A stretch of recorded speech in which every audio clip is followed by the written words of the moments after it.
All right, folks, welcome back. Mark O'Mara, criminal defense attorney, CNN legal analyst, is still with us. Thanks for staying. Appreciate it. All right, so let's talk about your passion right now, I think, is fair to say, and that is this bullying that's been going on. And you and I talked a few weeks ago. You had written something that you hope to become legislation and law in Florida, holding the parents of kids who are bullying other kids responsible for their actions, especially if the bullied kid does something to themselves. Correct.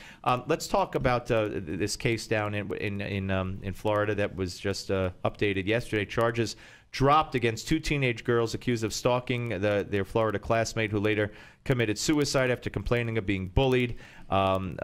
These two girls were on the hook for a while. One of them was the parents of one of them was ridiculed because she said, my daughter did nothing. The girl said, I didn't do anything. I don't even care what happened, and nothing happened to them. So this, I'm sure you're not happy about what happened here. Well, I'm not happy. I mean, as a criminal defense lawyer, I don't like moral laws holding people responsible for crime. But in a case like this, you have to look at it and say, look, we know it's a problem, and it's a burgeoning problem. It is not going away. Kids are getting so desensitized to their actions, whether it's from violence they see on TV or whether it's the video games that they play. No matter what, they are getting desensitized, so they don't mind being vicious. Yeah, look at the knockout stuff I was just talking about. Yeah, that's absurd. You watch yourself in the street. I'm not kidding. It's absurd. Yeah. So I think that the kids should be held responsible, and even though the stalking statute that the prosecutors were trying to apply didn't apply, and I get that, I think we should identify what cyberbullying is and make it a criminal act. And more importantly, and more controversial than that, if a kid is 13 or 14 years old and mom and dad are doing nothing to supervise them, so much so that they get to that point of just gross negligence, of true culpability, then I think they should be held responsible. We hold them responsible for certain things, right? They've got to get them to school. They can't let them near their guns. They can't let them drive their cars.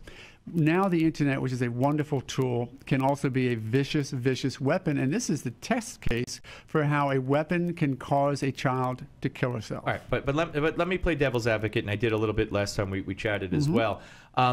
Kids are bullied and have been bullied since you and I went to school. Absolutely. I know the internet is different. I know it's more widespread, and it could reach many more people through the internet. And it's more constant through the internet, and once it's there, it's always out there, and people could forward it on. So it's not just you calling someone a name in the schoolyard and it goes away; it goes into the air. Having said that, though, kids, the normal reaction to being bullied. I mean, and again, I don't mean to sit in judgment, but isn't to kill yourself.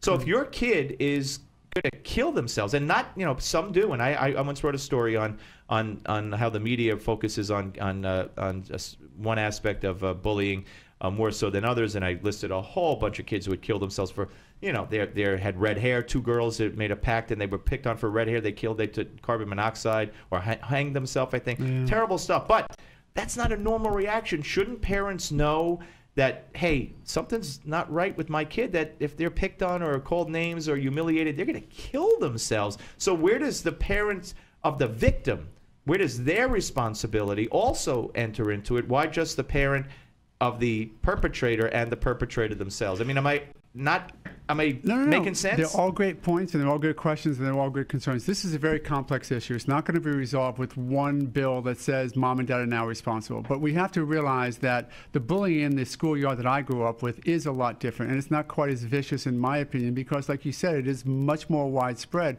and much more infectious.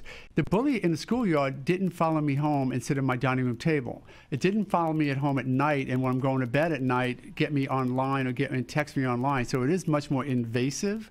And the reality is, quite honestly, had that bully in my schoolyard when I was growing up maybe been intervened, maybe said, look, wait a minute, you're beating up 4 kids a week here.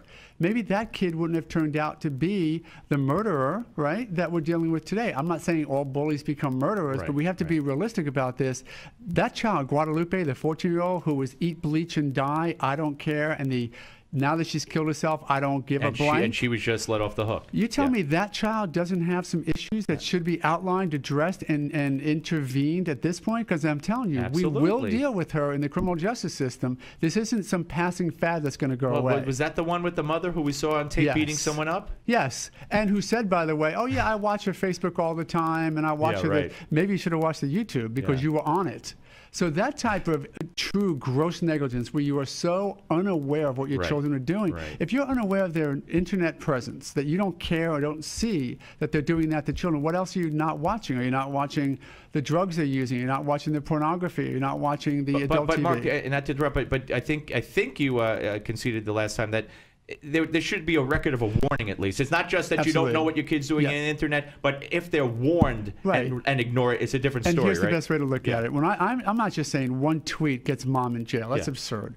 But if your kids are acting in a way where you have no supervision whatsoever, or if the school, like you say, if the school says, look, there's bullying going on here, watch your kid, and it still happens, or if you do notice the tweets or the Facebook and you do nothing, when are we going to hold them responsible? Look at it this way, and we talked about this. If your kid is playing in the front yard, no big deal. If your kid keeps running out into the street, the busy street, and you're sitting there having a beer, at some point you're responsible, right? Well, this is the same thing. We're letting our kids take weapons that even mom and dad don't know how vicious they can be, and use them to damage other people. At a certain point, you got to be responsible. It's tough, and and it's very complex. And I have a 14-year-old, and thank God he's never been bullied. He gets along with kids, and but I mean, anything could happen. You never know. I could be, my whole perspective could change one day. That he could be picked on, or he could be picking on someone else. It's tough. It's tough, and parents in this day and age, not to make excuses, but especially when you see the mother beating someone up on a video, but they work, they don't know, they come home, they cook, they can't know everything, but you do need to know what your kids are watching, what they're learning, what they're doing. That's the thought is, by the time a kid is 18, he has involved himself in over 200 to 400 violent acts online. How immune do you become when you're killing 100,000 people in a video game, and then we don't worry about what that's going to do to your kids interacting with other kids? It's a whole nother world. All right, so you could enjoy your night in New York, beard, and got a victory in a case that was being tried in the media, and I think it's dangerous because they think you're this or that, or you're the other guy's the underdog for whatever reason. They're going to convict you in the media. So people like you are very, very necessary. Thanks, man. Appreciate it. Thank you for coming up. No, it's great to be here. We'll speak again. All right, Mark O'Mara, give the website again, the blog. O'Mara Law Blog. O'Mara Law Blog. Come take a look. Comment. All right, folks, we're coming back. Noel Shepard joins us. It's Friday. It's the middle of the show, and it's time for Malzberg's Media Madness with Noel Shepard of Newsbusters on the Steve Malzberg Show.